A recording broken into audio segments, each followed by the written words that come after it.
Broadcasting live in Tempe, Arizona, you are tuning in to the Culture Crush Business Podcast with Kindra Maples. We are here to highlight great companies and great resources for improving company culture.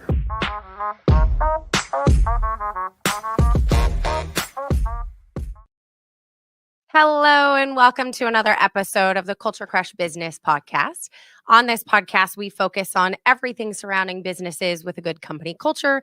We deep dive into companies that are crushing it with a great culture, and we bring in the resources that are out there to help improve.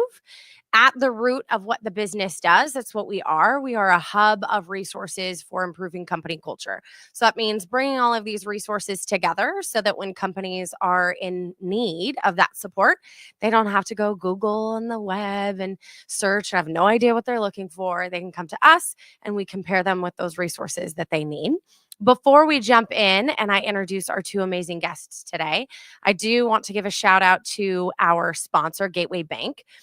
Gateway Bank has been absolutely phenomenal as a sponsor, not only because they just are a great company to align with in the culture space, but also with what they do on the back end, just with how they support and grow their own team.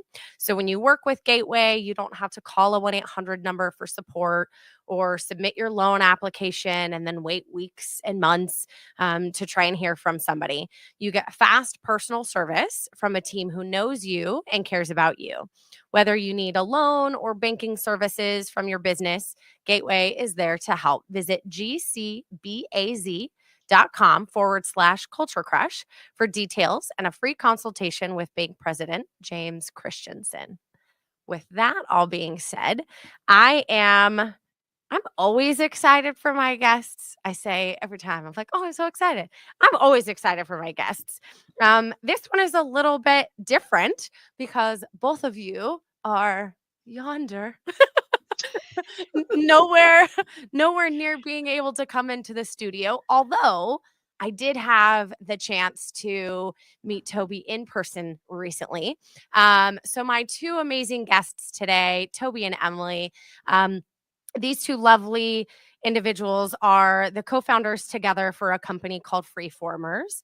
I'll let them introduce and tell you a little bit about that. But first, I want to hear about them as people.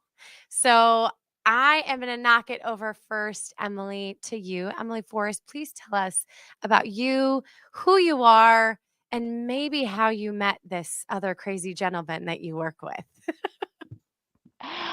I'm gonna start with the end bit first. Okay. No, I'm not. I'm Emillie. What do? I like blue. I'm always wearing blue. I'm actually trying to branch out, but company colors today. So if you can't see it, yellow, red, and blue. That's our company branding. What do I like doing? I like reading. I like data. I'm the quiet one and the awkward one. And normally Toby goes first and I kind of riff off what he's going on. But Kindra's throwing me on the spot here. So here I am going first and trying to be loud and gregarious, and it doesn't really suit me. What I do at Freeformers is I work a lot with our clients to help them implement ways of measuring things. Toby will tell you more about what it is that we do, but I'm the real kind of the data person who sits behind the scenes and does an awful lot of the work day to day with clients. I met Toby. We used to work for another company together. We started bonding over, this is going to be such a British thing to say, isn't it? We started bonding over motorway service stations. I don't even know if you have motorway service stations. Like on the interstate, do you have like service areas? No. On the interstate? No? Oh my goodness. Okay. I mean, we have like toll booths in some spots, but maybe like service stations where you can stop and you can get food, and they always have like a, oh my gosh, I don't even know American references. This is my favorite thing ever. Someone trying to explain what a service station is. On the freeway? Yeah, like on the side, on the side of the freeway, not literally on the side. Yeah, you like take the little skip road. Yeah, but in the UK, gas station. Like they are. See, I couldn't station. You're mansplaining for me now, Toby. but like you get a gas station, like one of the best service stations here in the UK. Or the most service station is one called Beaconsfield, and it has like Nando's, KFC, McDonald's, petrol station, hotel, a pub.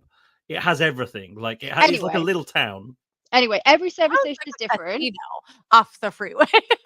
Yeah, well, it's for like you to stop because you're not meant to drive more than like 2 hours because you get tired and we have accidents and And it's whatnot. British, right? So that's why there's a pub. You stop there, you have a pint, and then you get back on And the then you road. just carry on drink driving. No, you don't. Anyway. So we met over. We met and we started bonding over like which of the different service stations have what features because obviously. And then a few weeks later or a few months later, we were on a train up to Glasgow and we were like, oh, we should start a business together. And Toby was like, yeah, I completely agree. We should start a business together. This was 5 years ago and he completely forgot. And I reminded him after we were working together for 4 months. And that is how I met Toby Khen. I just I told you, I chaos story. my notes today so far say Birmingham for chocolate and look up service stations. So I'm very excited about this. I also love that you went from working together. I'm sure I'll have questions about that. And then I guess I'll call it bonding over this conversation of service stations. And then fast forward to, hey, let's let's start a company together. This is beautiful. I love where this started. Toby, tell us about you and your side of this service station story. Well, I suppose I'm a massive service station nerd, as you can guess. Like I have created quizzes and all sorts of kind of fun interactive things to do with UK service stations.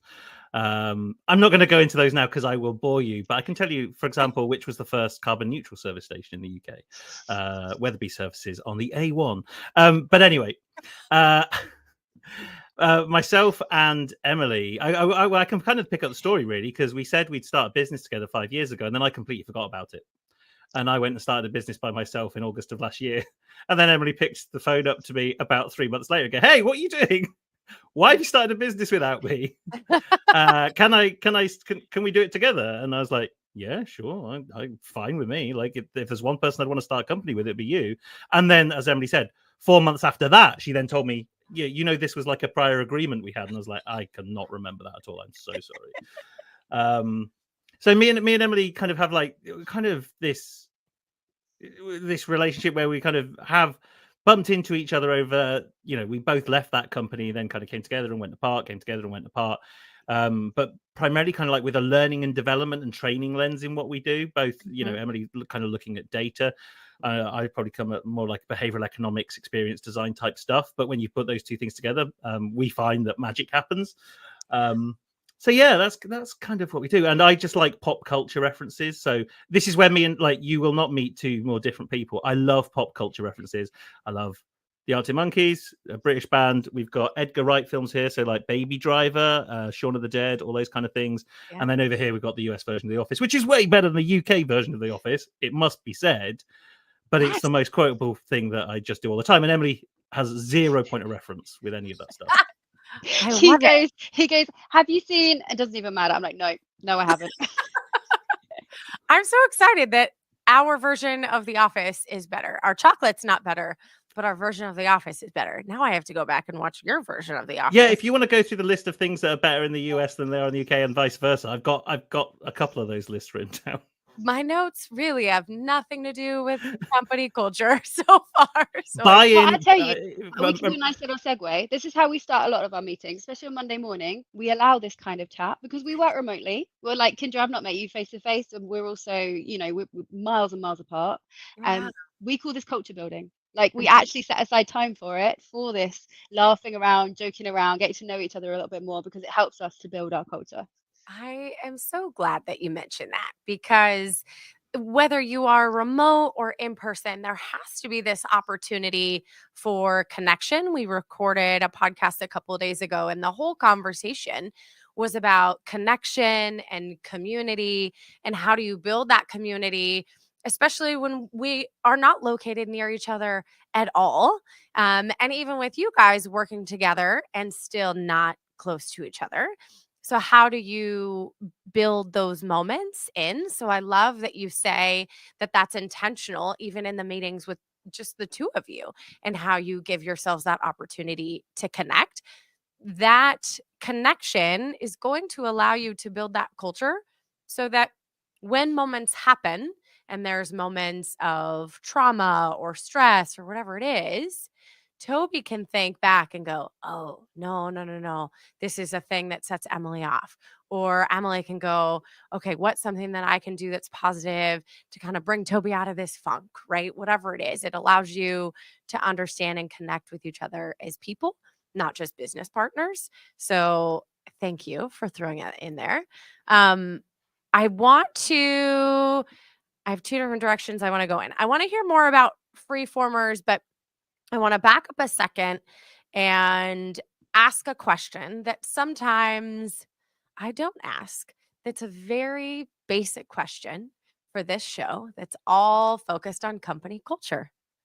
Is what is company culture? Right? Emillie, you said you allow this time intentionally in the beginning of meetings so that you can build that culture. What is culture? If you had to explain it to Joe Schmo, how would you explain in your own way what is company culture? So I think company culture is all the mostly unwritten and sometimes unseen rules, relationships that are going on that work together to build up an ecosystem, if you like. Like if you think of like the jungle as an ecosystem, you've got all the plants like and animals working together. They all interact in different ways. There's rules. They don't know the rules that are going on, but like if the poison frog gets stuck in the sticky bark, it's going to get eaten, right? And I kind of think it's the same in our culture, in a company culture as well. There's unwritten rules, and if you do something and you cross the rules in a way that you're not meant to, it's going to have consequences. They're good things as well. I realized that as I paused, that was really bad. Wow. There were obviously really good things about a culture Yeah. as well. Like some things can't in the jungle, some things can't exist if there aren't the other things. There's a harmony and a balance, and that is what I think culture is. I am so thankful that you gave that description and that analogy as well. I'm an animal nerd, so if you use animal analogies, it just makes me happy. My background is in animal behavior and training, so I trained polar bears and lions and tigers and bears. Cool. Oh, that's funny. Oh my. Anteaters, alligators. I mean, I worked with all kinds of different animals and then shifted into the space of working with people. It's very interesting how similar they are. It's all behavior. Which one's easier, working with animals or people? You don't want me to answer that. I think I know the answer already before I asked it, right? Animals are really easy. And actually, the dog that we were talking about that was in the studio the other day, I was on the phone with my mom and I'm training this puppy and he's running around and my mom's like, she just takes a deep breath and she's like, Kindra, you trained a polar bear. I'm like, yes, but the polar bear doesn't run around the house with your underwear. So it's a very different situation. And then you transfer that to people that all have different emotions and upbringing and traumas that they've carried along with them, that you have so many different levels of complexity. Whereas with a polar bear's having a bad day. Guess what? He's on the other side of the fence. I go, okay, we're done training today. And then I walk away. I can't do that with my team. You guys can't do that with each other when you're working together. Just be like, oh, Emily's on the other side. Done for now. So very different and very, very similar. So Emillie, thank you for the analogy of the animals, the jungle, and you said harmony. I think that's really, really key in there. The harmony piece doesn't mean it's great all the time. Doesn't mean it's awful all the time. But there's going to be these ebbs and flows that find that harmony of ups and downs. So excellent word in there to add as well. Toby, what about you? What would you add? I feel like Emily's given almost like the perfect description where I'm like, I can't even enter that. So I'll give it a go though, because you've asked me. Community man, I think it's all about community. And I know there's that, when companies say, oh, we're all one big happy family, we know that's a lie, right? That's never the case. A company never operates as a family. The last thing I want is any company I work for to operate like my family. If that ever happens, I'm leaving that company. Personal things aside, I'm not going for the holidays if that's the case. It's all about community, right? And so me and Emily do a lot about community management, and how you create communities within workplaces. Mhm. But you're all there for a reason, and this is where company purpose can be quite divisive, right? Because a lot of companies create a purpose and it doesn't really mean anything. Oh, we always put our customers first. That's not a purpose. That's not a value. That's just like a tagline. Mhm. So why is everybody there? Is there something that unifies this group of 10, 20, 100, 10,000, 30,000 people? Why is everyone there? Because if you look at it from a sports perspective, someone put it really nicely, is like they were a runner. And they're like, if I go anywhere in the world and meet another runner, I have a conversation with them about running. Like, you can instantly have that human connection. For me, let's talk about American sports. I'm a Green Bay Packers fan, hence the cheese wedge back there. I can go to anywhere in the world and say I'm a Green Bay Packers fan, and all of a sudden I found a tribe, right? I found a community of people that I can talk to. And Mhm. even in the UK, you just mentioned you're an American football fan or an NFL fan, whatever. Like, you all of a sudden have found your tribe and have that similarity. So I think what most organizations don't do is kind of lean into that and figure out what that element is that unifies those people or those teams. Mhm. And at its heart is community management. And I think, go to Emily's point, communities have, you know, the technical terms, you kind of have like your window shoppers, the people that just have a look around, don't interact with anything. You have your trolls, you have your lurkers, and then you have your town criers. You know, all those kind of facets in between. There are different people that have different functions within communities, and all of them are valid and bring stuff to the table. Mhm. And being able to appreciate that. But again, they're unified by this either circumstance or purpose or location. Sometimes even like a village, you know, is a community of geography. So, short answer: community. And saying how it's like a village is beautiful versus the family aspect, right? You said it, Toby. We've heard companies say, "Oh, we're like a family." I'm like, well, my family doesn't pay me to come to Christmas. Oh, I might come if they did. And so there's a different dynamic. You're not a family. There's pay involved. There's work that's reciprocated.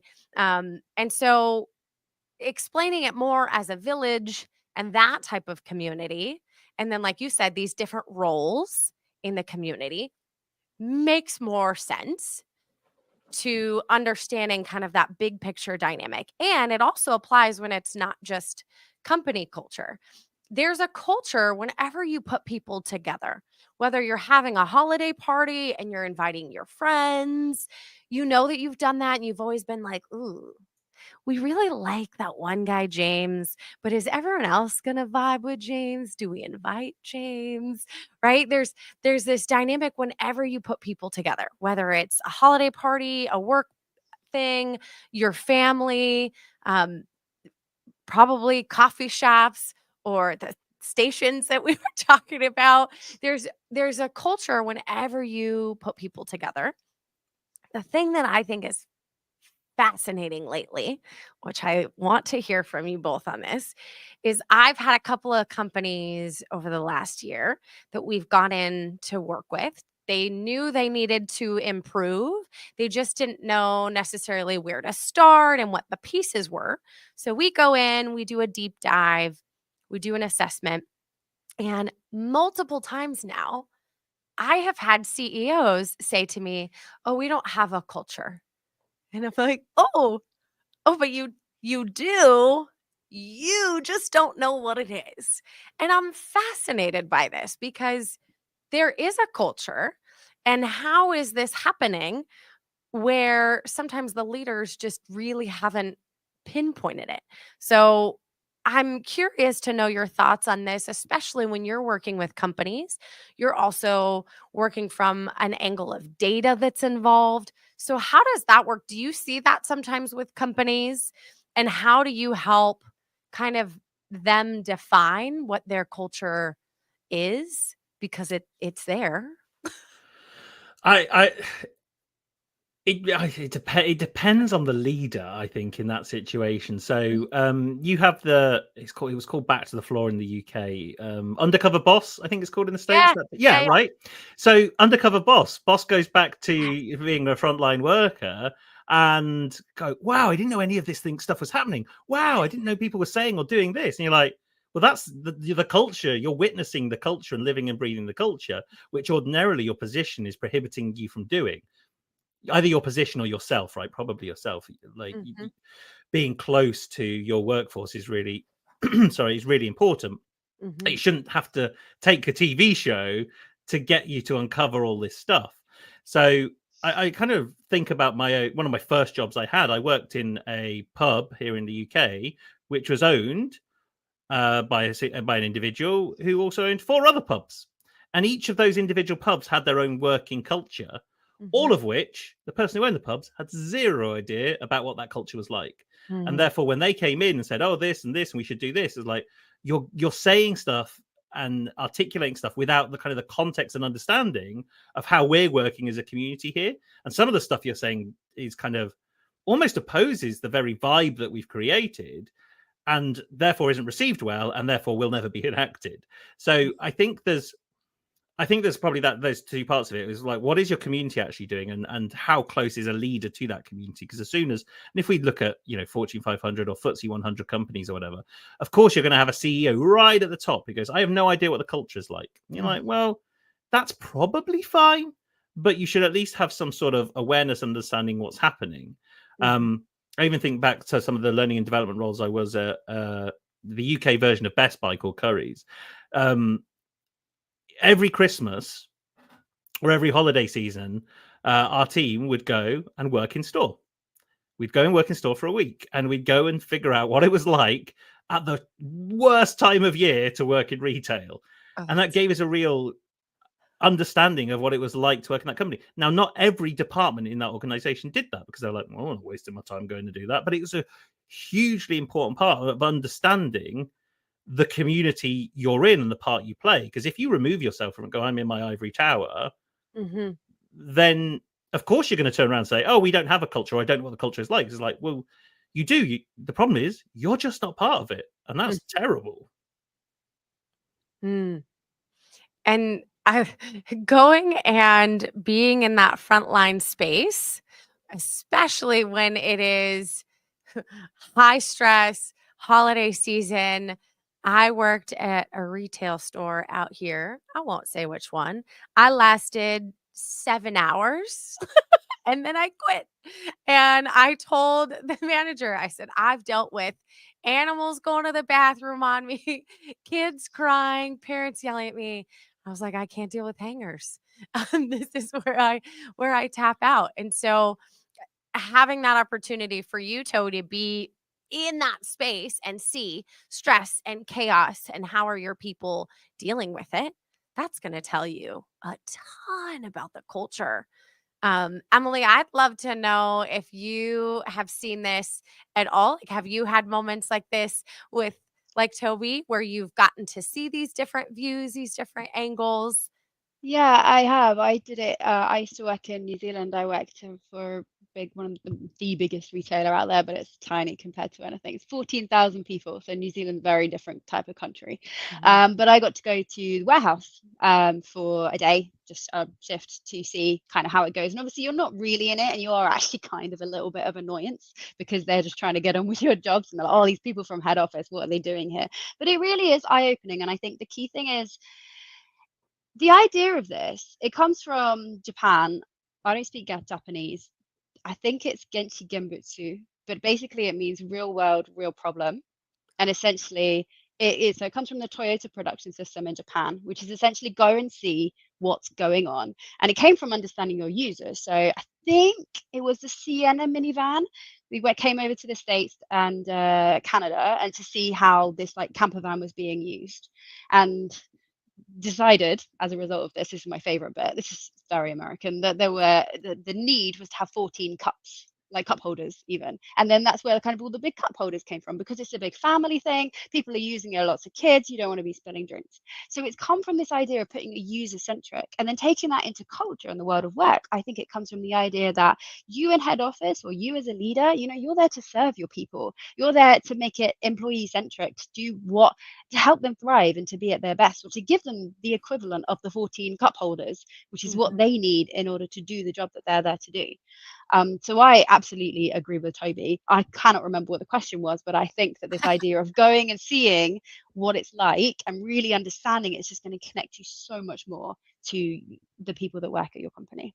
Yeah. And then also seeing both of the examples that you each just gave, it's the same company, but there's different sides to that company. So you've got a company that has the corporate side and the warehouse. There's a company we've partnered with. They're a t-shirt company, an amazing t-shirt company. They have the corporate side, right? Everyone in the office. And then they have the folks that are making the t-shirts. They're in the warehouse. And I've talked with other very large t-shirt companies, and keeping people on the warehouse team is really difficult, because if they find out there's another t-shirt company that pays even $1 more, they don't even care what all the other pieces and perks and benefits are. They are like, oh, well, it's $1 more, I'm going to go there. That culture of that warehouse space is very, very different than the culture in the corporate side and in the office, right? Is there a way that you see maybe it's a good thing, maybe it doesn't matter? Do you see there needing to be a shift and needing to connect those two different sides, or at least just respecting that the culture is different in each of those sides, right? Like you guys were saying, there's the corporate side, and then you visited the warehouse and it was very different. Is that okay? Does it need to be similar? I don't think it needs to be similar, and I think this is the problem with most businesses, right? Is that when they bring employees in, they try to treat all employees the same, which isn't equitable.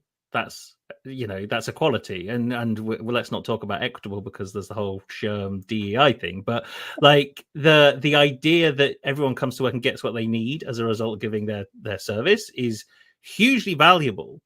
You should never, if someone's willing to move to get paid $1 more, then that's clearly like that's such an easy fix. And how do you not know that actually you could save way more money and time by just offering your people $1 more, right? So, and this is the principle of why me and Emily connected in the first place, is that we're kind of bound by human-centered design as a concept, that you kind of have to bake that into your kind of holistic organizational design or employee experience design, because if you don't, you end up designing the same employee experience for everyone. I have a good friend, as an example, who works for a Formula One team here in the UK, and they just finished their engineering qualifications as a university qualification.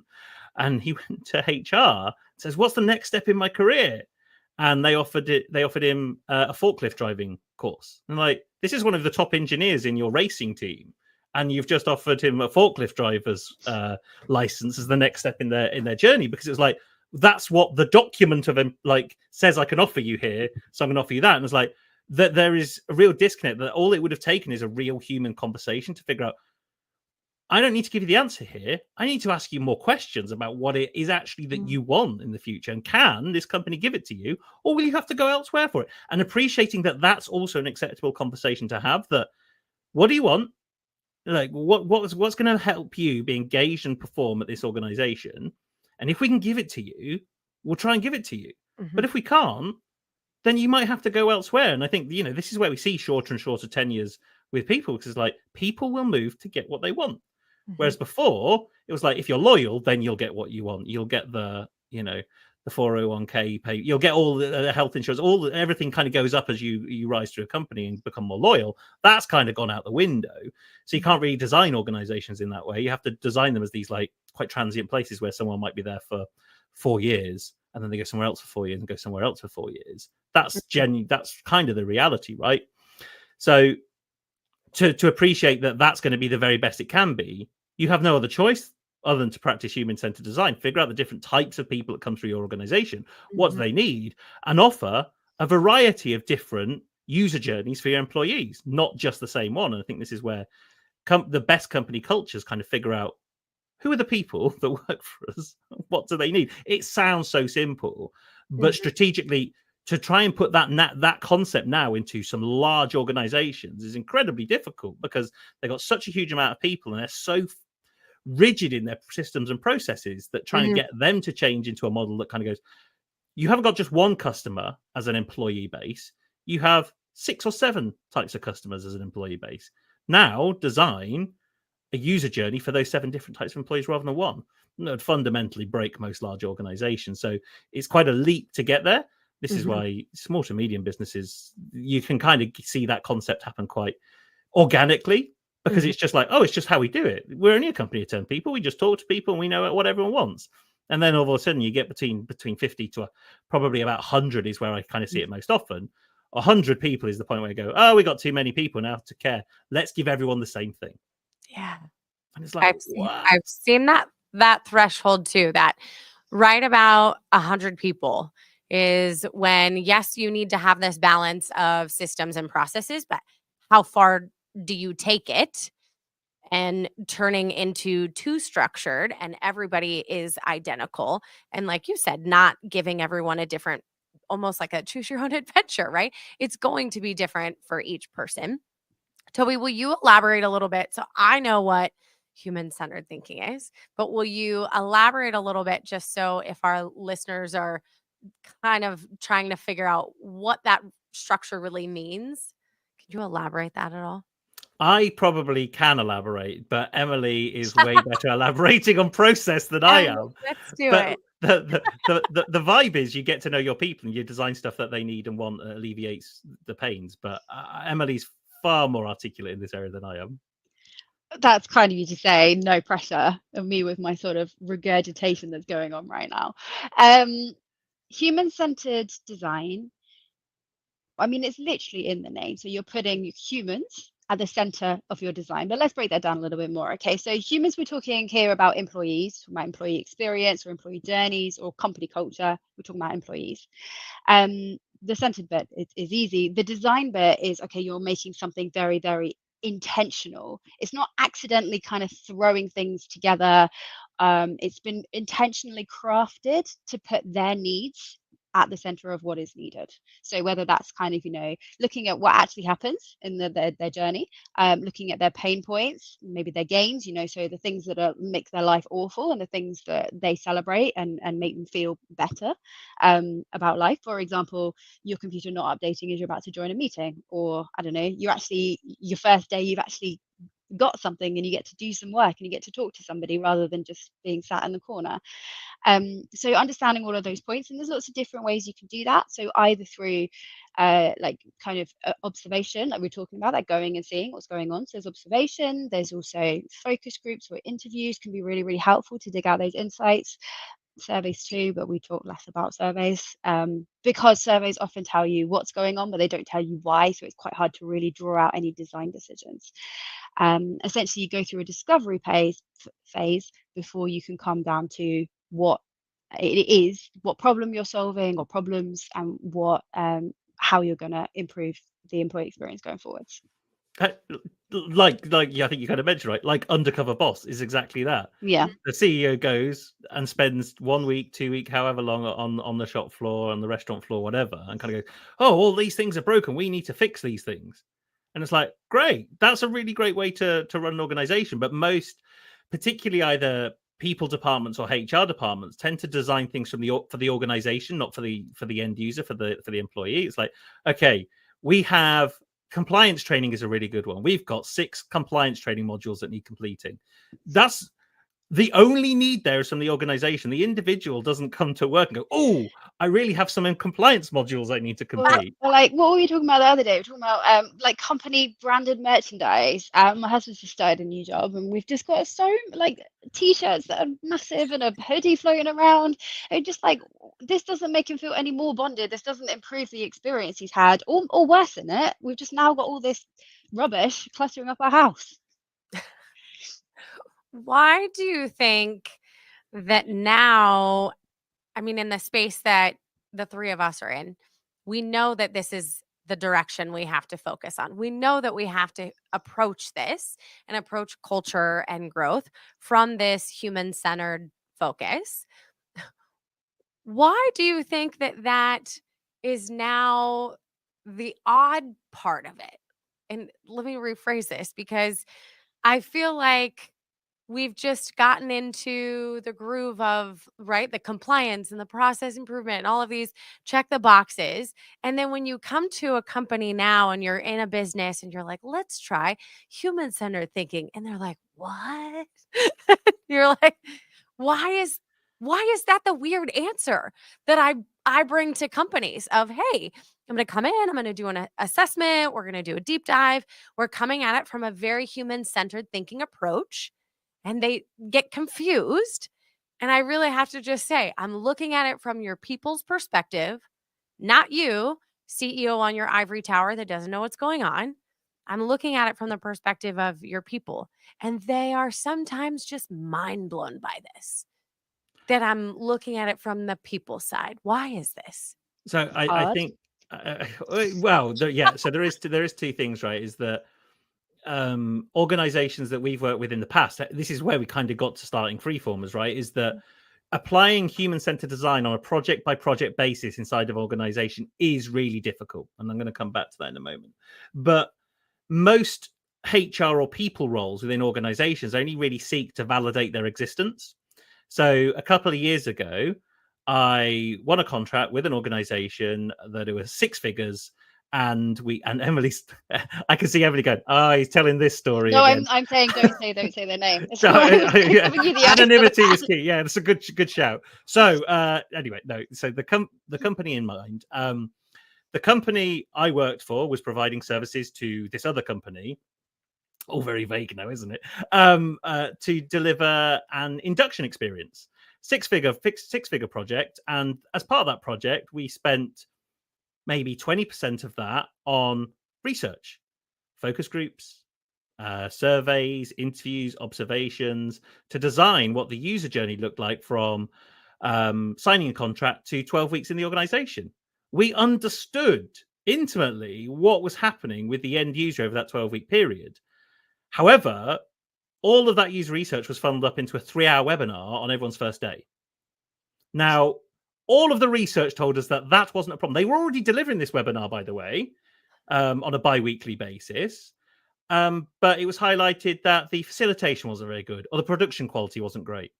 But none of the user research said, oh, you know what really annoyed me about the first day of this company was the production quality of the webinar wasn't very good. That did not come up. So that individual that kind of commissioned us to do the project looked after induction on onboarding. And that was one of their key success metrics of their role, was to deliver this project. Also, as the company I was working for was getting paid a substantial amount of money to deliver it, they were like, well, if we say that we're not going to deliver the 3-hour webinar, we're going to suggest other stuff, that contract might go away. So we lose money. So you enter this ecosystem where like both parties don't do the right thing. One, because one has to validate the role, and one doesn't want to lose a lucrative contract. So you end up kind of in this, okay, then we'll just deliver a really good version of the wrong thing. And ironically, it got an award. And you're like, this is where I left. And I was like, I have to get off this train now, because I've done this at too many companies now where it's like, this doesn't make any sense. But to go back to the early point, that's because you're trying to apply human-centered design on a project-by-project basis. That is really, really difficult, whether it's you're doing it as your job or whether you're doing it as an external, trying to face into that organization. What you really need to be able to do is bake in human-centered design as like a holistic people strategy, that you've got this pool of user research and data that is built up and managed on an ongoing basis. So when you want to design something where you kind of go, okay, I'm looking after induction onboarding, what isn't working? You go to the data first and say, okay, this isn't what's working. Let's try and move this metric. And this metric is happening on, 6 weeks in. So let's try and fix that. And all of a sudden, that 6-figure number, that budget, can be put on smaller initiatives. They're probably going to have a much larger impact. And this is, again, why I love working with Emily, because like I kind of say this and go, oh, wouldn't it be great if we did this? And then Emily goes, oh, yeah, this is how you actually do it. Where without Emily, like I would just be someone spitting words and saying, wouldn't this be a great idea? But Emily actually has the experience and the skill set to make that a reality. Emily, we're thankful for you. Oh,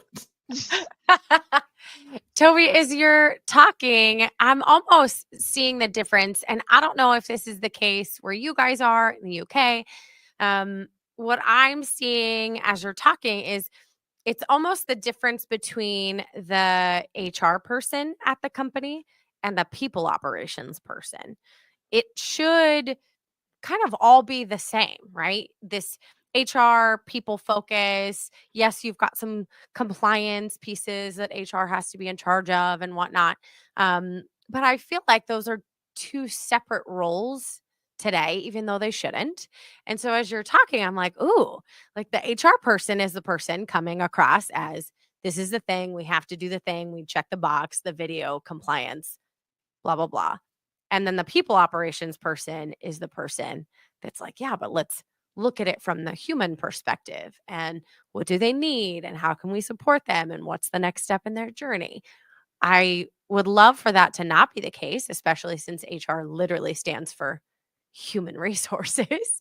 I don't know if that's something that you see in the UK, but that's kind of what I'm seeing here. I think if you swapped out people operations for learning and development here in the UK, I think that's probably where you get to is learning and of course when you look at the map of most HR teams is you have HR and then you'll have recruitment, internal comms, employer brand. It's large organizations. This is an L&D, and what we're finding is there's this trend of L&D are trying to do this approach. But kind of ignoring the rest of the department it operates in, goes, well, we're going to try and rise above this ecosystem we work with, and it kind of just it almost at some element there's going to be a cannibalization of all of this stuff where it's just like everyone is just trying to validate their own existence, and so yeah, to your point, people operations and HR, they're only trying to validate their own existence, so they're not going to ever get to a point of working together. They might do. How can they not be validated? Like, how can they not be validating their own existence though? Because the metrics that they have in place, literally the performance metrics, the success criteria are all about, like, you know, they're all about their business, and then they have to be meeting those things, and that's all a validation of your existence. Well, it's the wrong measures. That's the problem. Yeah, Like this is why we exist, right? Is that we give HR teams and people teams the right measures to be looking at, like. The classic one is attrition, right? Every client wants to fight attrition. Like, get over yourself. Like, people are going to leave your company whether you like it or not. So why, like, people are going to leave. And so what do you do in that situation when people are 100% going to leave your company? You make sure they leave your company as advocates. You make sure that they love your company when they leave.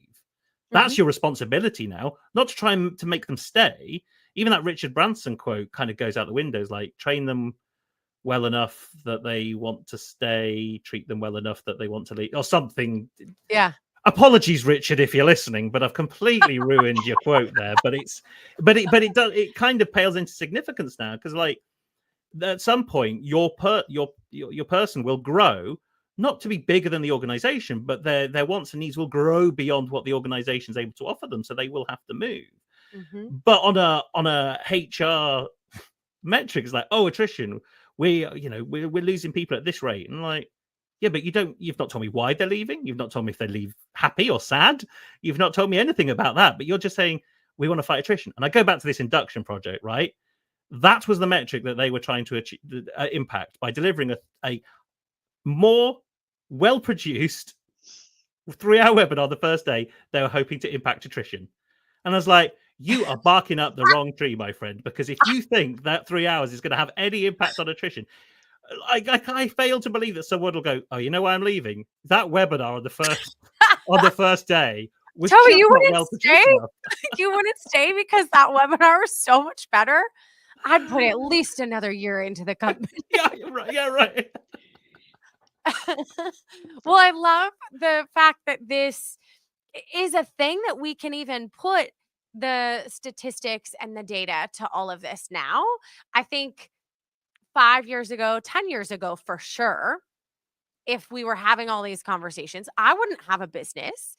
I don't know if the two of you would have a business when trying to talk to companies about company culture and attrition and retention and all of these pieces and the data that goes with it, right? 5-10 years ago, we didn't really know necessarily how to pinpoint those pieces. And now the two of you have the data and you can help from that human perspective, pull from it as well. And then in those situations, maybe or maybe not, tell them, hey, this is not the direction that will influence. What about, to your point, Toby, they're going to leave. So, what are the next things that you're going to do? Are they going to leave grumpy? Are they going to leave supported? Are you going to help them leave? Are you going to help them look for something new? I talk with companies all the time about their offboarding. You focus so much on the onboarding piece, and then they stress, right, about the attrition, and the people are going to leave. So what's the other side of it? How can you help them then leave, and then maybe they come back? They realize the grass wasn't greener. These other companies have even worse video onboarding. And they want to go back. How do you see the offboarding piece being part of kind of the data and what you guys are working on with companies right now too? We see it as essential, a really key differentiator for us, but for other companies as well, and how they're actually going about offboarding. In terms of the data that you can get around it, we think that alumni communities are a really, really interesting way to go. So by alumni, I'm meaning people who have left your organization, because as you said, they might come back in the future. They might refer somebody else to work for you. If you're a B2C, so a business to consumer business, like you're selling directly to consumers, they might be either advocates for your products or buy them themselves. So there's a lot of value to be had. So we often talk about alumni networks, and the simplest way, and this is for anybody listening, the simplest way you want to start one up is when people leave, when they do their exit form or they hand in their resignation, you very, very quickly get a consent. I know consent laws are different in the US, but if you just get a consent saying, do you consent to us keeping you informed of what we're doing? Or do you consent to join our alumni network? And then you've instantly got indicators, yes or no. And it's binary, right? It's yes or it's no. And then you can see how many people are interested in staying to be a part. And that's already going to be telling you something, right? And then you can manage it like like using marketing metrics, right? So you newsletter, again, super, super simple to start with. A newsletter, and then you're looking at are people engaging with it, and then you can grow from there if people are engaging, and there's lots of other metrics you can put around. We would recommend strongly borrowing from the world of marketing, like I said. That is a really, really key way to gauge how people how people leave your company. And I think the other key thing there is that's where you need to put all your new job posts through, put them through. And then when people are applying for jobs, were you referred by anybody? And then you can instantly start matching up that value from someone who used to work for your company. I think one of the really lovely stories that we've had in recent months is that I was at a networking event here in the UK explaining the methodology that Emily's just talked about. And this person was originally from the Middle East and rang one of his friends up who owns a company in the Middle East and went, hey, have you thought about this? And now every quarter they have a lunch with all their ex-employees. They invite all of their ex-employees to lunch every quarter. And they said they've done it twice already. And the amount of insight they're getting about their industry, about their market, about what they're like as an employer is crazy. Now, of course, this is a slightly smaller organization, right? This isn't a company of 300,000 people that's offboarding, thousands of people a year paying for the lunch. But even as a leader with a team, right, to kind of go, it goes back to community, right? The whole kind of system of employment is contract end, see you later, we don't know each other anymore, this is a messy divorce. And it's it doesn't have to be like that. That doesn't make sense. And in some cases it absolutely has to be. Some cases there is that messy end of that employer-employee relationship, but that shouldn't have to be the default point. That should be just one of many different scenarios of this ending. So just because someone moves out of the village doesn't mean they cease to be part of the community, because if they came back to the village, you'd probably welcome them back with open arms. And this is, again, goes back to not open arms. You're not necessarily going to give them a hug, but this is where it differs to a family, right? That it isn't a divorce. It's not we've formally consciously uncoupled. Yeah. This is we've both got to move on and do our different things, but we can still be connected, and that's absolutely fine. And to Emily's point, I can say all the fluffy stuff, but you can measure that stuff as well and then report on it. One of our very first clients, actually, in a meeting that we were in, it was the first or second meeting we're having with them. They said, "Oh, we just won a new client." I was like, "Great news! Where did that come from?" "Oh, he used to work for us 10 years ago." It's like, great. That isn't anything to do with sales or marketing. That's to do with your employee experience. Yeah. Let your HR team or your people team measure that value that they've just added to the organization, because they would have not signed that contract if it wasn't for their experience with you as an employer. Nothing to do with sales or marketing. But you can bet your bottom dollar in the reporting, sales and marketing were covering that, going, "Hey, we got a new win this quarter." And it's like, no, you didn't. Yeah. HR got you that. But HR doesn't measure it, because like, contract ends, see you later, don't care. Mm-hmm. They do. They tend to act like it's the end of the line. Okay, you're moving on, instead of fostering that relationship. Emily, that example that you gave is beautiful. There is a company called Field Agent, and they do something similar. An amazing company. I can introduce you to Rick West. He's the CEO there, and they do something similar. They invite all of their past employees when they do their family barbecues. So they'll do a summer barbecue, I think, and then a holiday barbecue, but they invite everybody back. And I'm sure, Toby, to your point, I'm sure there's a couple that they're like, "No, you're on the blacklist. You're the two that are not coming back to these family barbecues." But everybody else is still part of that alumni family, and they get welcomed back. And then they are, Toby, to that example that you just gave, they're helping market and bring in business and tell everybody about the company. They're not going to they're not going to recruit their friends and their partners if it wasn't a company they didn't believe in, right? They're not going to be like, "Oh, let me partner with this horrible company I worked with a little while back." They're only going to tell and loop in their friends and their family and these partners if it really is a company that they trust and they believe in. And there's a really great book called The Employee Experience Advantage, which talks about a kind of a Google case study, that their recruitment referral bonus for employees was $2,000, and they're like, "Oh, we want to get more," and so they increased it to $4,000, and it didn't move the metric at all, because of what you said, right? Is that it's a vibe, it's a feeling. You're not going to introduce your friends and family or people for an extra $2,000 if it's a rubbish place to work. But it swings the other way, right? So we've talked about kind of creating positive commercial value and brand equity.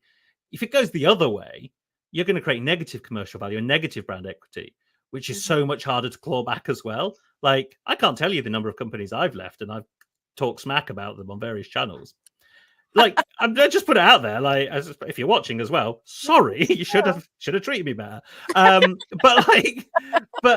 I'm not the only one, right? There are people that do that. WhatsApp channels, Reddit forums are absolute goldmine for this stuff. Yeah. People, you think you've got troubles if you're looking at Glassdoor and Yelp and all those kind of things. Like, take a look on Reddit and then really see what your employees and ex-employees are saying about you. Then you'll start to worry. Glassdoor is only like scratching the surface of what people feel they can say in this forum. Reddit, no holds barred. No holds back.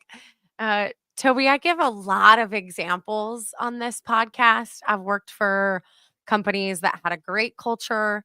I worked for some companies that did not. I look at all of those experiences as extremely beneficial, that formed who I am today and the business that I have and why I have it, because companies should be better. They deserve to be better. But if you were to look at my LinkedIn and things like that, you could piece together some of these examples. So I used to actively recommend people go and work at one of my previous employers, but I put a massive caveat on top of it. I said, you should go and work there. The experience you'll get, the intense level of working, the breadth of work you do, the client base is incredible. Work there for 12 to 24 months. Work there no longer, because it won't be worth, like the balance of what you're getting versus the reward after that 1 to 2 year period, boom, completely flips, and you will stop ceasing to get value. You'll start, Burning it'll out. impact you'll start burning out. So it's like, so I was still recommending, even though I'd left that company and like would never go back, I was recommending like, you should go work there, but work there for like 12 months and just like I'm take everything you surprised, need. Toby, they have a massive churn problem. Yeah. Well, yeah. You'll learn a Huge. lot. Well, I am so thankful for the two of you that we got to have this conversation. Amazingly enough, it's almost been an hour. So now we wind down, we wrap up. It's crazy to me how fast this can go. A lot of times before we bring a guest on, they're like, an entire hour and you don't take a break? I'm like, no, it's the same thing if we were just sitting having coffee. And that's exactly what just happened. Just many miles apart. Because Toby, what part are you in the UK? And Emily, where are you? So I'm in Norfolk, so which is kind of I'm on the most easterly part of the UK, essentially, is where I am. And then I'm a bit central southwest, bit south of Oxford, a bit west of London. Okay. Ironically, though, before we started this company, we used to live about 20 minutes, 30 minutes away from each other, and then I moved over to this side of the country. So, like the fact we now live 3.5 hours away from each other is completely my fault. How funny. And that we're in Arizona and technology exists the way that it does so that we can have these amazing conversations. And that I did get to see Toby in real life, in person, and hug him a few weeks back out here in Arizona. So that was awesome. That was very cool. As we wrap up, is there any last final little 30-second, 60-second that either one of you wants to add, share, go, oh my gosh, I forgot to say this, anything from either one of you? I think the only thing I haven't said is the overarching principle is like, treat your employees like customers. Like that's kind of our philosophy, right? So everything that we do is rooted in marketing and customer success, product and service design. It's all customer stuff, but for your employees. And try and create a mutually beneficial relationship between them. And that's one of the metrics that we're working on at the moment is employer lifetime value. How much value do you get out of? How much value do you give your people over the length of time that relationship? And employee lifetime value. How much value do you get out of them? And what is the relationship between those two figures? Like understanding what the balance of this relationship is a real indicator of how you are working with your people. Because at the moment, Emily alluded to it, we don't really say surveys because most of how you evaluate how your people think and feel about your workplace is done through surveys, and it doesn't really tell you a lot. And the fact that in some companies do it on an annual basis and try and determine that how did we move from point A to point B in a year, it's like, that's impossible. So I think that's probably just a quick summary. Emily, is there anything to add? The only thing that I would add is that going and seeing what it's like applies to your people. But if you're looking to measure, and please start measuring this stuff because it's important, and it's misquoted, but what gets managed gets measured. No, what gets measured gets managed. Right? It might be a misquote. It doesn't really matter. The point still stands. Right? You need to measure this stuff, and so go and see what your marketing teams are doing. Go and see what your sales teams are doing. Go and get these influences from other parts of your business. Bring the influence back, and then just make some magic and make it special. And just measure it, please. Yes. I'm going to have the two of you hang on for a second. I want to share a quick announcement about our sponsor, and then we'll come back and have everyone hear how they can reach out to you. So hang on tight for a second.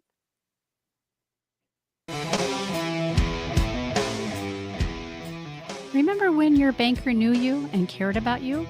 This experience still exists at Gateway Bank, the only community bank in Mesa, Arizona, serving customers Valley and nationwide.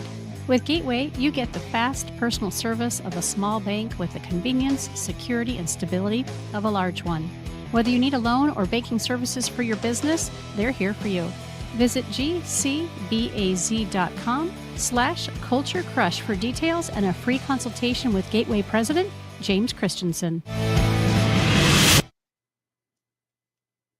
So So thank you again to the two of you. This was so great to have this conversation. Toby and I have been throwing multiple dates around on the calendar between him and the studio and all of this. So I am so thankful we were able to make this happen.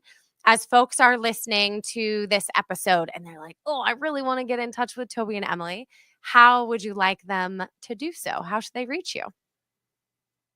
LinkedIn. LinkedIn is where I live now. I've pretty much disabled every other social media channel I have just for LinkedIn. And you could email me, Toby@freeformers.com if you want, but you're probably going to get a quicker response if you give me a like or a comment on a post or just slide into my DMs.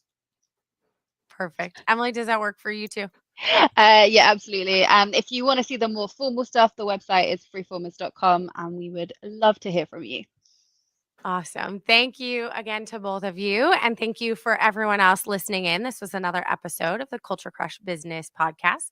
We are your hub of company culture resources. So when you're looking to improve your company culture, you're looking for some amazing resources like these two, and you're not really sure where to find them, you come to us. We do a deep dive with you and we match you. We're like your culture matchmaker, but better. So thank you again for everyone listening, and we'll touch base soon. Thank you for listening to another episode of the Culture Crush Business Podcast. Culture Crush is your hub for company culture resources. If you think your company has a strong culture that should be highlighted, we want to hear from you. If you are a company that supports growing great cultures, then we want to hear from you too.